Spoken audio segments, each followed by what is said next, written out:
श्री शिवाय नमस्तुभ्यम हर हर महादेव। दोस्तों, आप सभी लोग जानते हैं कि 5 अक्टूबर 2024 यानी कि शनिवार के दिन आश्विन महीने की तृतीया तिथि पड़ रही है। और दोस्तों, कहा जाता है कि नवरात्रि के दिनों में माता रानी की पूजा की जाती है और इसी दिन किया गया एक दीपक और 2 लौंग वाला उपाय कभी भी विफल नहीं जाता है। अगर आपने भी इस महीने में ये उपाय नहीं किया है तो इस उपाय से चूकना मत दोस्तों, क्योंकि इसी दिन किया जाने वाला पंडित जी द्वारा बताया गया 2 लौंग वाला उपाय आप लोगों को जरूर करना चाहिए, क्योंकि दोस्तों ये एक ऐसा उपाय है जो कि इस उपाय को करने के बाद दोस्तों आपको फिर कोई और उपाय को करने की जरूरत नहीं है, क्योंकि सबसे बड़ा और सबसे नया ये उपाय पंडित जी ने अपनी अभी की शिवा पुराना की कथा में ही बताया है। मैं जिस उपाय को आज हम आपको बहुत अच्छे से समझाने वाले, इस वीडियो को देखने के बाद इस उपाय को समझने के लिए आपको कोई और वीडियो को देखने की जरूरत नहीं पड़ेगी।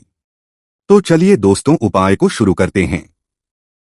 देखिए, यह दिन इतना खास होता है, इतना महत्वपूर्ण होता है। देखा गया है कभी कभी बड़े बड़े पूजा पाठ अनुष्ठान से जो मनोकामना पूर्ण नहीं होते। 5 अक्टूबर 2024 शनिवार नवरात्रि के दिन एक छोटे से उपाय करने से ही आपकी मनोकामना पूर्ण हो जाती है।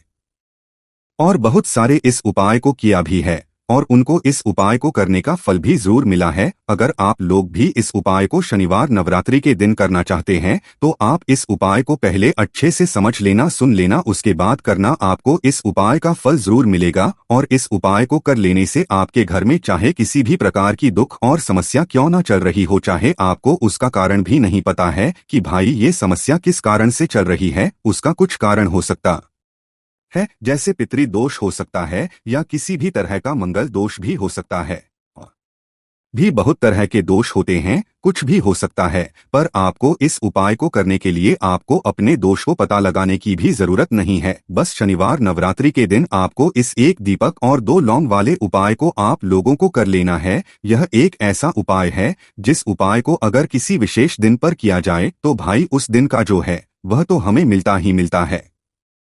पर हमने उस दिन पर इस 2 लौंग वाले उपाय को किया है तो हमें उससे भी बड़ा फल मिलता है और फल बहुत जल्दी मिलता है, क्योंकि आप इस उपाय को बहुत ही बड़े और विशेष दिन पर कर रहे हो। क्योंकि दोस्तों 5 अक्टूबर 2024 यानी कि शनिवार के दिन नवरात्रि तृतीया तिथि का बहुत ही ज्यादा बड़ा महत्व होता है।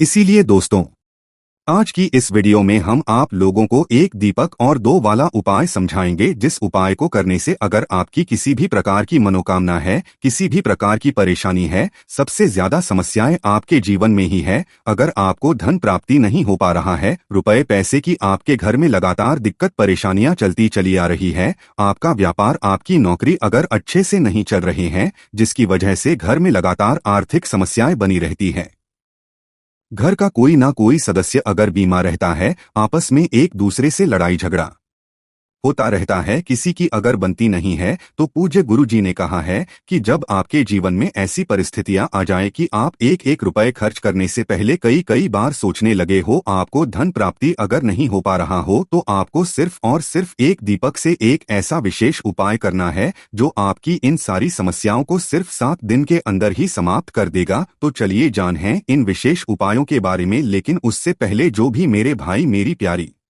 बहनें आज चैनल पर पहली बार आए हैं या मेरी आवाज आज पहली बार सुन रहे हैं, अगर आप भी महादेव के सच्चे भक्त हैं तो वीडियो को लाइक और चैनल को सब्सक्राइब जरूर कर ले और कमेंट बॉक्स में लिखे श्री शिवाय नमस्तुभ्यम हर हर महादेव। दोस्तों आज के इस वीडियो में आपको हम लौंग के उन उपायों के बारे में बताने वाले हैं जो बहुत ही आसान है किंतु बेहद उपाय है। इन उपायों को यदि आप शनिवार के दिन यानी कि आज के ही दिन 2 या 4 मिनट निकाल करके कर लेते हैं तो मान के चलिए आपके जीवन में आपको खुशहाल और अपार सफलता प्राप्त होगी। अपने जिस कार्य को भी आरंभ करेंगे उस कार्य में आपको सफलता हासिल होगी। दोस्त तो हमारे तंत्र प्रशस्त्र और ज्योतिष शास्त्र में लौंग को बहुत ही उत्तम बताया गया है और कहा जाता है कि लौंग का उपाय यदि सही दिन पर सही मुहूर्त पर कर जाए तो ये कभी भी विफल नहीं जाता है। लौंग को बहुत सी पूजा पाठ में भी प्रयोग किया जाता है। वह बहुत सी पूजा पाठ में यदि लौंग का प्रयोग ना किया जाए तो उन पूजा पाठों को पूरी से संपन्न नहीं माना जाता है। दोस्तों जहाँ पर लौंग आपके स्वास्थ्य के लिए बहुत ही अच्छी मानी गई है, दूसरी तरफ ज्योतिष उपायों में भी लौंग को बहुत ही कारगर माना गया है। कहा जाता है लौंग का सही उपाय किसी भी व्यक्ति की बंद किस्मत के ताले को तुरंत ही खोल सकती है। लौंग के उपाय बहुत ही आसान होते हैं।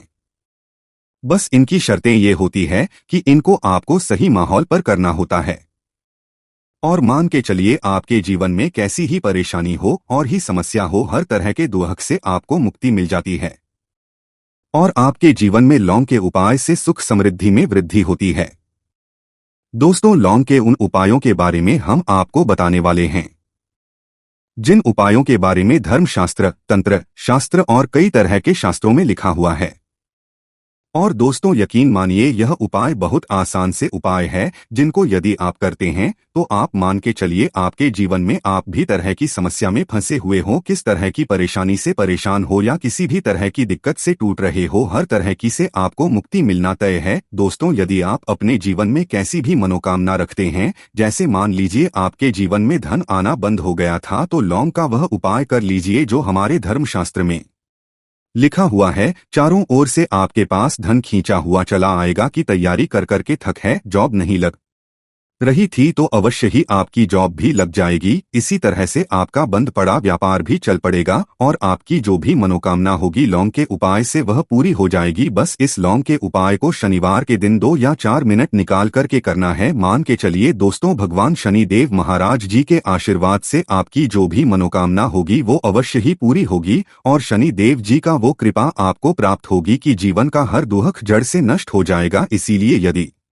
आप भी चाहते हैं शनि देव महाराज का आशीर्वाद और कृपा आप पे और आपके परिवार पर हमेशा बनी रहे, तो पूरी सच्ची श्रद्धा और पूरे विश्वास के साथ इस वीडियो को लाइक कर दें और कमेंट बॉक्स में लिख दें जय शनि देव। और दोस्तों, एक काम कीजिएगा, कमेंट बॉक्स में अपनी राशि डालना मत भूलिएगा, ताकि आपकी राशि के अनुसार हमको कोई भी ऐसा उपाय चलता है जिसे उपाय से आपको कोई लाभ, तो वो हम आपको रिप्लाई के माध्यम से आपके कमेंट में आकर के बता देंगे।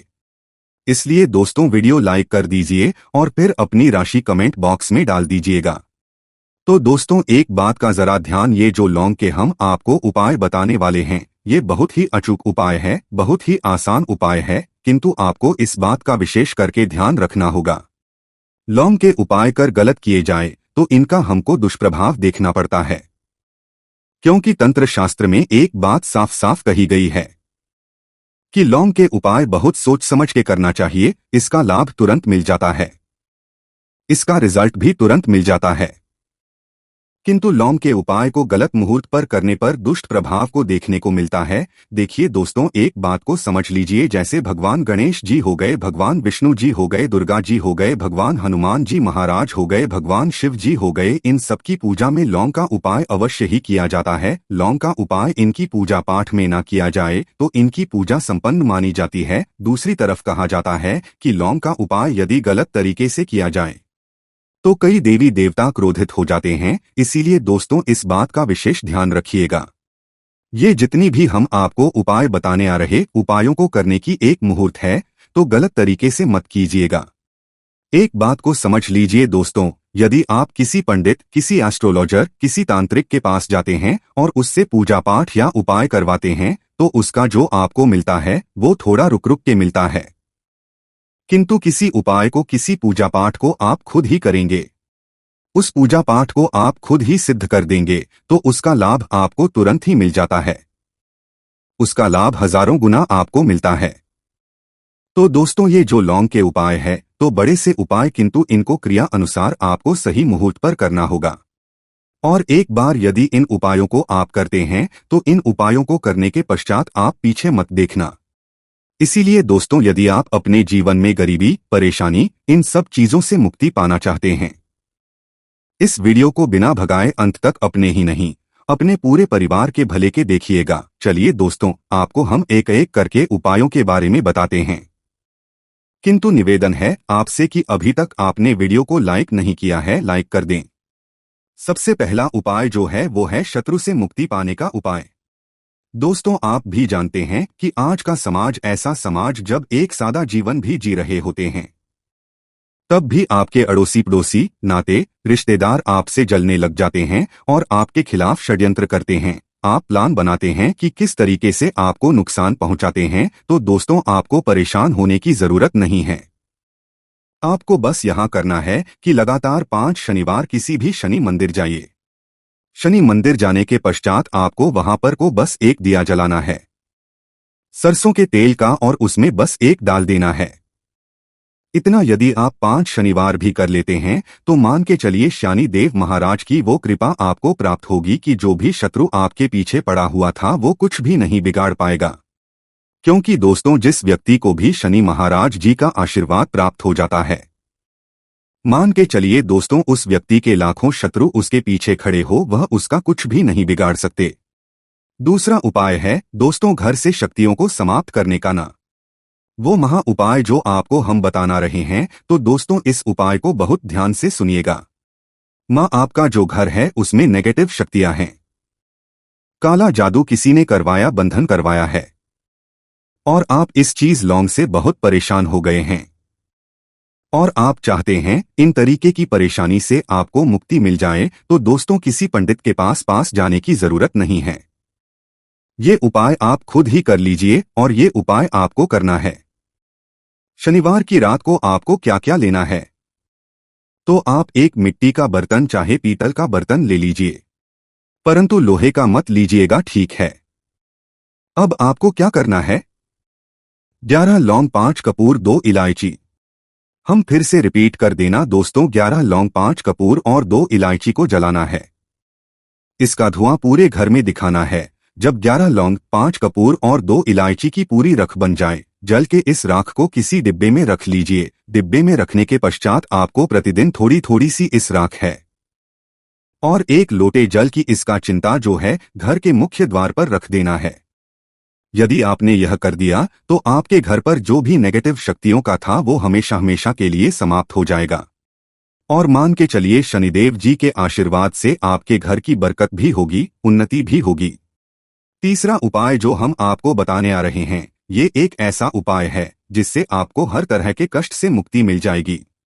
मान लीजिए दोस्तों, आपको किसी ने धर लिया है, जिसका आप इलाज करा के थक गए, परंतु उसका आपको लाभ नहीं मिल रहा है। आप बहुत परेशान हैं, तनाव ने घेर लिया है, दिक्कतें आपके सामने खड़ी हुई है। तो इसमें आपकी कौन मदद कर सकता है? तो इसमें किसी की आपको मदद चाहिए, वो है भगवान भोलेनाथ, देवों के देव महादेव। बिल्कुल सही सुना आप लोगों ने। यह उपाय यदि आपने कर लिया जो आपको हम बताने आ रहे हैं, तो देवों के देव महादेव का आपको आशीर्वाद। किंतु उपाय को करने के लिए आपको लगातार 5 सप्ताह शनिवार के दिन किसी भी शिव मंदिर होगा, और 5 सप्ताह तक आप तामसिक भोजन नहीं कर सकते हैं।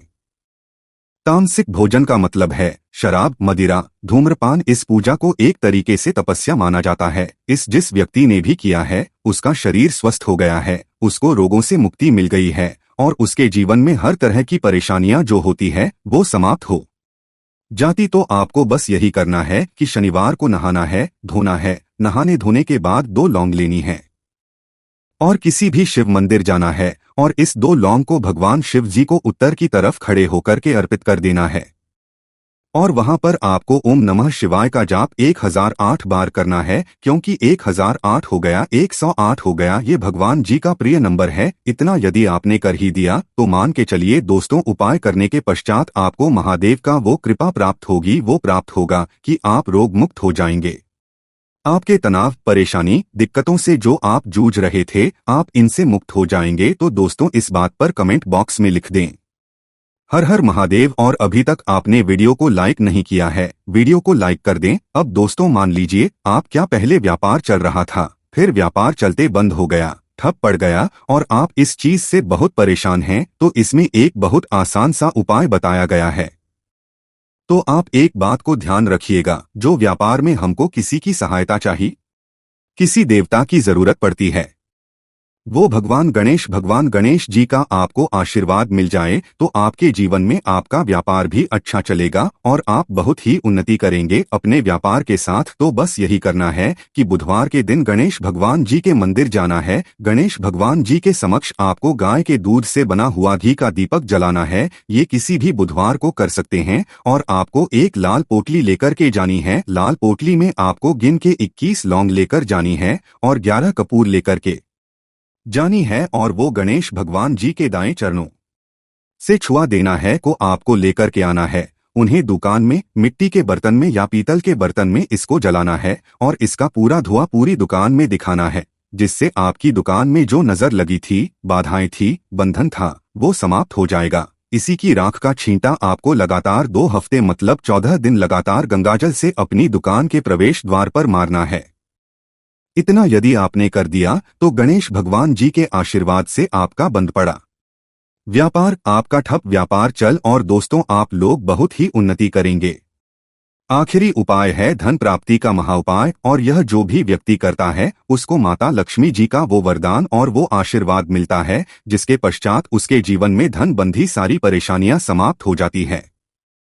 तो उपाय बड़ा सरल सा है, आपको बस यही करना है दोस्तों। शुक्रवार के दिन और ध्यान रखिएगा, शुक्रवार के दिन और ये लगातार 5 शुक्रवार आपको उपाय करना है कि दिन शाम के वक्त नहाने धोने के जब जो भी आपके घर की पूजा करें जहां पर मां लक्ष्मी जी की कला चित्र है या मूर्ति रखी हुई है, एक गुलाब में 5 लौंग रखकर के माता लक्ष्मी जी को अर्पित करना है। अब शनिवार की रात को उसी गुलाब किसी भी बहती हुई नदी में बहा दीजिए या किसी तालाब में बहा दीजिए, और ये जो 5 लौंग हैं इसको किसी लाल पोटली में रख लीजिए।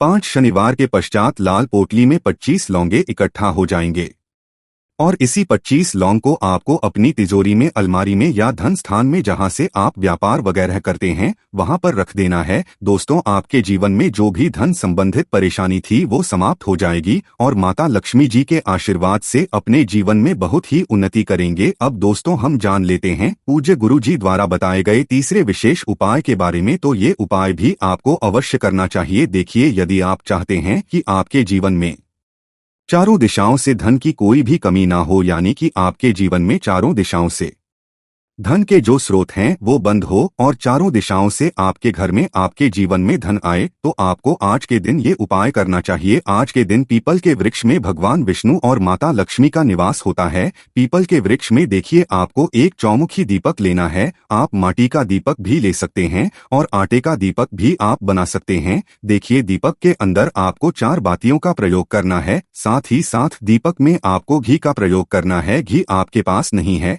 तो आप तिल के तेल का प्रयोग भी कर सकते हैं और साथ में आपको एक चुटकी हल्दी भी लेनी होगी। अब देखो, ये जो चौमुखी दीपक है आपको पीपल के वृक्ष के वहां पर लेकर के पहुंच जाना है। देखिए, ये जो दीपक है आपको माता लक्ष्मी के निमित्त प्रज्वलित करना है, इसलिए आपको महालक्ष्मी इस मंत्र का वहां पर 108 बार जाप करना है। पीपल के वृक्ष के वहां पर यह जो चौमुखी दीपक है आपको उत्तर दिशा और अपना मुख करके प्रज्वलित करना है। यह दीपक आपके घर में सुख समृद्धि प्रदान करेगा और आपकी जो दरिद्रता है उसे दूर करेगा। तो इस प्रकार से आपको ये दूसरा उपाय कर लेना है। अब दोस्तों हम सबसे अंत में जान लेते हैं चौथे चमत्कारी उपाय के बारे में। ये उपाय विशेषकर रोग मुक्ति के लिए होने वाला है। देखिए, इस उपाय के लिए आपको मात्र थोड़ा सा शहद ले लेना है और इसी शहद के साथ में आपको मात्र 1 लोटा शुद्ध जल लेना है। तांबे के पात्र के अंदर अपने घर से अब सिर्फ ये दोनों सामग्री लेकर के सीधे आपको पहुंच जाना है। भगवान शिव के मंदिर में पूज्य गुरु जी ने बताया है कि शनिवार के दिन पर आप ये उपाय सुबह के समय भी कर सकते हैं और शाम के समय में भी कर सकते हैं। देखिए, सबसे पहले तो आप जो ये शहद लेकर के गए हैं, इस शहद से आपको माता अशोक सुंदरी वाले स्थान पर ओम का निर्माण कर देना है। यह जो ओम है अपने सीधे हाथ की चिट्ठी उंगली के पास वाली उंगली, अनामिका उंगली, उसी से बनाना है और इसके बाद जो आपके पास 1 लोटा शुद्ध जल है इससे भी आपको धीरे धीरे भगवान शिवा के शिवलिंग पर अर्पित करते जाना है। श्री शिवाय नमस्तुभ्यम इस मंत्र का जाप करते हुए पूज्य गुरु जी ने बताया कि जल आपको बिल्कुल धीरे धीरे समर्पित करना होगा और समर्पित करते हुए आपको कम से कम 11 बार या फिर 21 बार श्री शिवाय नमस्तुभ्यम इस मंत्र का जाप कर लेना है। लेकिन जैसे ही ये जल शिवलिंग से होकर के जलाधारी की ओर बहकर के आएगा तो इस जल को आपको उसी पत्र में थोड़ा सा जल लेना है और यह जल आपको महादेव से औषधीय स्वरूप प्राप्त कर लेना है। आपको महादेव से प्रार्थना कर लेनी है कि हे महादेव, में इस जल को औषधीय स्वरूप अपने घर लेकर के जा रहा हूं। मेरे परिवार के सदस्यों के शरीर में बीमारी हो चुकी है, उस बीमारी को करने के लिए आप इस जल को औषधीय स्वरूप बना दीजिए। इस प्रकार से प्रार्थना करते हुए यह जल आपको अपने घर लेकर के आ जाना है। अब दोस्तों, इस जल का आपको उस व्यक्ति को आचमन करवाना है जो व्यक्ति बहुत अधिक बीमार है, यानी कि थोड़ा थोड़ा जल आपको उस व्यक्ति को आचमन करवा देना है। पूज्य गुरु जी ने बताया है कि जो भी व्यक्ति इस जल का आचमन कर लेता है उसका सभी रोग और बीमारी दूर हो जाती है। दोस्तों, जब आप इस उपाय को करते हैं, साथ ही साथ माता रानी को अपने घर के मंदिर में ही थोड़ा सा सिंदूर नवरात्रि में किसी भी दिन अर्पित करना ना भूले। उनको सिंदूर जरूर चढ़ाएं, उनको सिंदूर बहुत होता है। तो 2 उपाय की अभी तक हमने बात कर ली है। अब जल्दी से बात कर लेते हैं अपने तीसरे उपाय की, जो कि बहुत छोटा उपाय भी है लेकिन बहुत लाभकारी भी है। देखिए, व्यक्ति के पास चाहे कितना भी पैसा हो, अगर उसके घर में कोई व्यक्ति बीमार है, किसी का स्वास्थ्य ठीक नहीं है, तो लाखों करोड़ों रुपए भी बेकार लगता है। क्योंकि घर में जब किसी का स्वास्थ्य खराब है तो पूरा का पूरा घर परेशान रहता है। हर व्यक्ति चाहता है कि उसके घर में कभी बीमारियां प्रवेश ना करें, कभी घर में कोई बीमार ना रहे हैं। ना हम चाहते हैं, आप भी चाहते हैं, और यह बिल्कुल सच भी है। क्योंकि जब घर में सभी लोग स्वस्थ होते हैं, ना तो थोड़ा भी पैसा होगा, ना उसमें भी इंसान सुखी रहता है, उसके घर में सुख समृद्धि बढ़ती है। जब पूरा परिवार सुखी होता है, अब बीमारियों को दूर करने के लिए तीसरा उपाय आपको करना है। आपको उपाय को करने के लिए जल लेना है, ठीक है ना? और नीम के पेड़ में आपको जल चढ़ाना है। आपके घर के आसपास जहां भी नीम का पेड़ आपको दिखे, नवरात्रि में के पेड़ को जल चढ़ाए। तो नवरात्रि के यह उपाय है, बहुत ही अचूक उपाय है। विशेषकर 1 रुपए के सिक्के वाला वह लोग जरूर करें जो लोग बहुत ज्यादा धन को लेकर, पैसे को लेकर परेशान है। तो बात करें अगले महत्वपूर्ण और प्रभावशाली उपाय की, तो दोस्तों, जय माता दी प्रिय भक्तों, इस वीडियो में मैं आपको 2 ऐसे उपाय बताने वाला हूं जो कि नवरात्रि के किसी भी दिन अगर आप यह उपाय कर लेते हो तो यकीन मानिए, मैं सौगंध खाता कि आप धनवान ना बन जाएं। तो मुझे बताना, अगर आप नवरात्रि के दिनों में यह उपाय कर लेते हो। वीडियो पूरा देखने पर ही लाभ की प्राप्ति हो सकती है, इसलिए इस वीडियो को पूरा देखें। इस वीडियो में हम आपको ऐसे पेड़ बताएंगे जिन्हें छूने मात्र से आपकी गरीबी दूर हो जाएगी, और घर में यह चीज लाने पर मां लक्ष्मी की आप पर ऐसी कृपा होगी अगर आप नवरात्रि के दिनों यह चीज अपने घर में ले आते हो। क्योंकि दोस्तों, इस बार साल 2024 में मां दुर्गा पालकी पर सवार होकर आ चुकी है। यानी कि दोस्तों, माता रानी जब पालकी पर सवार होकर आती है तो इसे शुभ नहीं माना जाता है। ज्योतिष शास्त्र के अनुसार देवी जब पालकी पर सवार होकर आती है तो समाज और राजनीति में बड़ी उथल पुथल होती है। और मान्यताओं के अनुसार अगर शारदीय नवरात्रि पर यदि माता दुर्गा पालकी पर नहीं बल्कि हाथी पर सवार होकर आती है, तो मान्यता है कि माता दुर्गा का हाथी पर सवार होकर आना बहुत ही शुभ और कल्याणकारी माना जाता है।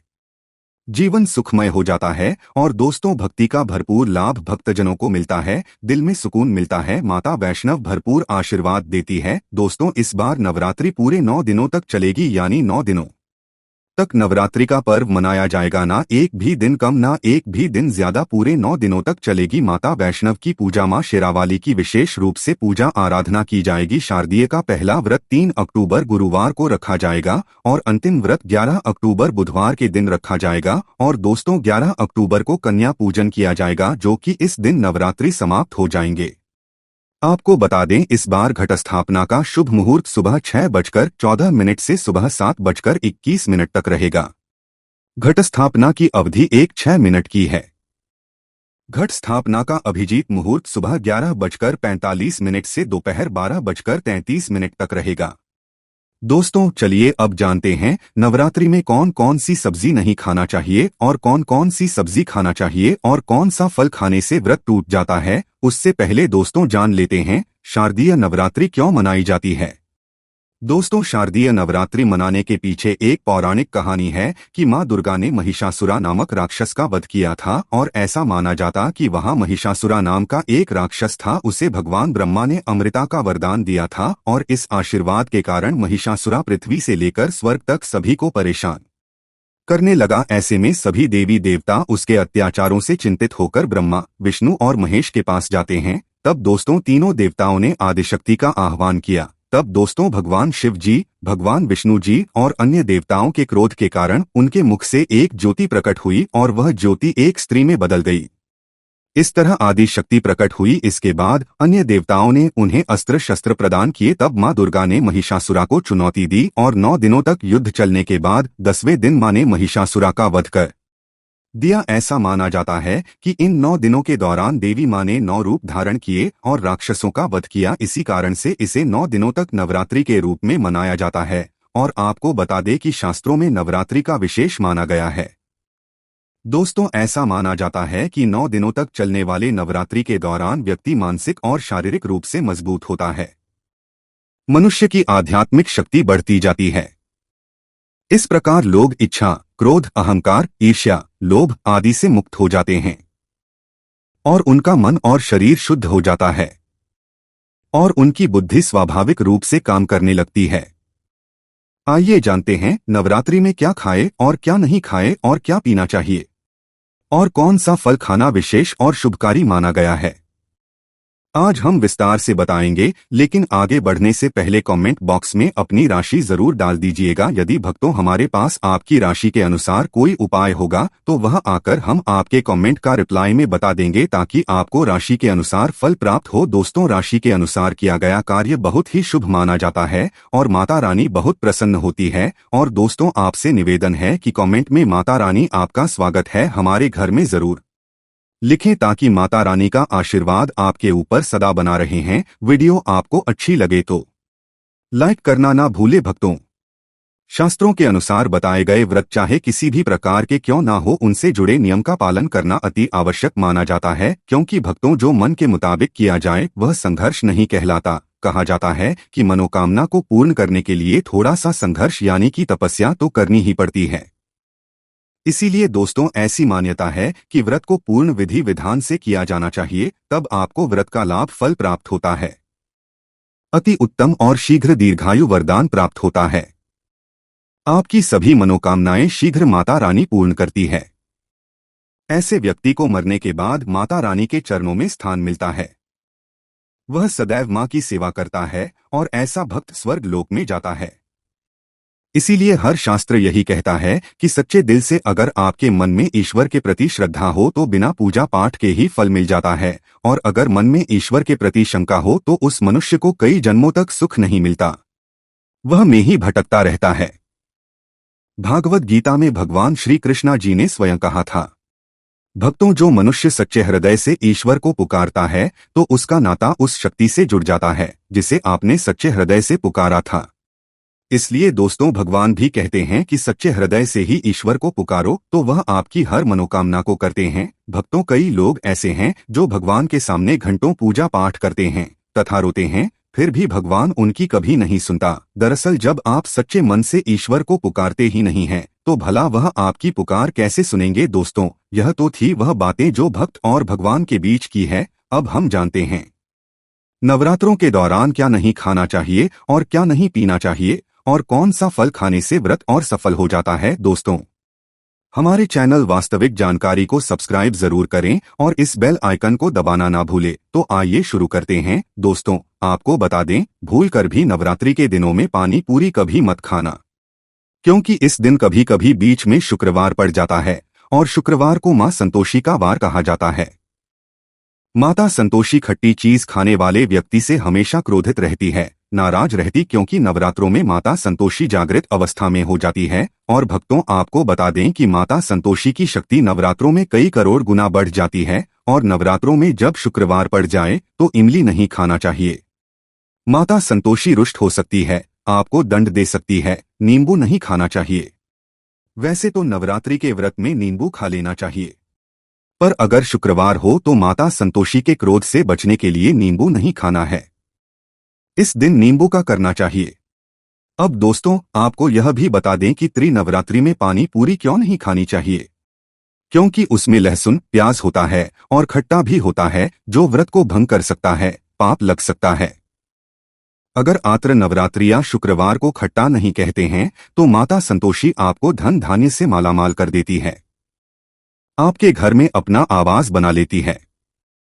2 बार शुक्रवार के दिन नवरात्रों के दिनों में इस चीज का त्याग करना चाहिए, पालन करना चाहिए। नवरात्रों में लहसुन, प्याज और खट्टा फिर चाहे आपने नहीं रखा है, फिर भी आपको शुक्रवार के दिन या अन्य दिनों में लहसुन प्याज नहीं खाना चाहिए। भक्ति नवरात्रि के दिन अगर आपने व्रत रखा है तो यह फल जरूर खाने चाहिए। दोस्तों, आपको बता दें कि शास्त्रों में बताया जाता है कि भगवान के भोग में सेब आदि जरूर अर्पित किया जाता है। अगर आपका व्रत है तो आपको उसे जरूर खाना चाहिए।